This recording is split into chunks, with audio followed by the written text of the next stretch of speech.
Question of the Week from the Naked Scientists.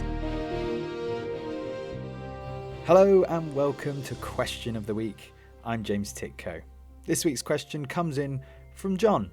He writes, why is it that the body replaces its cells every few years or so?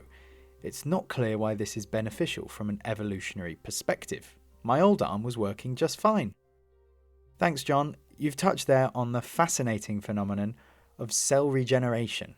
This is a critical biological process across all living organisms, and it's my pleasure to introduce Professor of Cardiovascular Science Nadia Rosenthal from Imperial College London to explain further. Thanks, James. Cells, like any complex machine, wear down over time. Their DNA accumulates mutations, their component parts become damaged, or they're naturally lost in the process of bodily functions. It follows, given that these cells wear out over time, we need to replace them somehow. Just take the 500 million skin cells shed off the body each day, for example.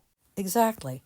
Replacing aged cells is one way to ensure that there is a constant replenishment of old or dysfunctional cells with young, healthy cells so they can continue to perform their cellular functions properly.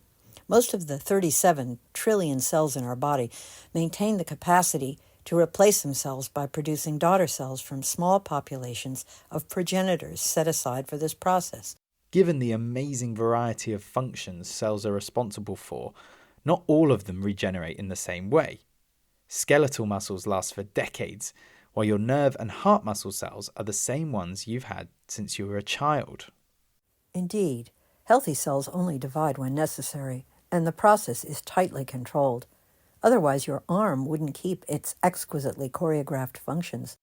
We don't yet fully understand how this perfect replacement process works, but we know when it goes wrong, either in the case of cancer, where you get uncontrolled cell proliferation, spinal cord injury or dementia, in which case no replacement of lost nerve connections occurs, or even heart failure, where lost muscle cells are replaced with scars. Other animals such as starfish or salamanders do a much better job at regeneration and can grow back a whole arm. Wouldn't we love to know how to do that? Thanks, Nadia.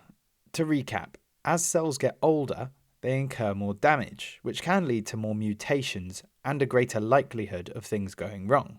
Luckily, most of our cells have the ability to produce daughter cells from within, allowing us to maintain our critical bodily functions and adapt to changes in our environment.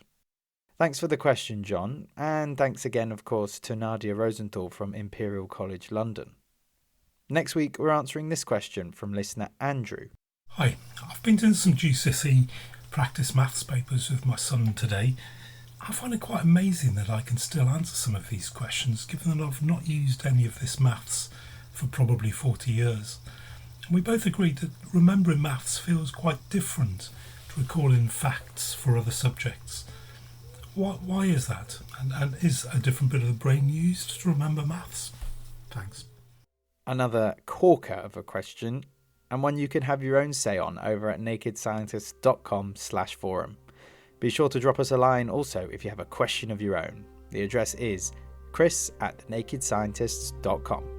Until then, from me, James Titko, thanks for listening and goodbye. Question of the Week is part of the Naked Scientists podcast. Look us up online at nakedscientists.com.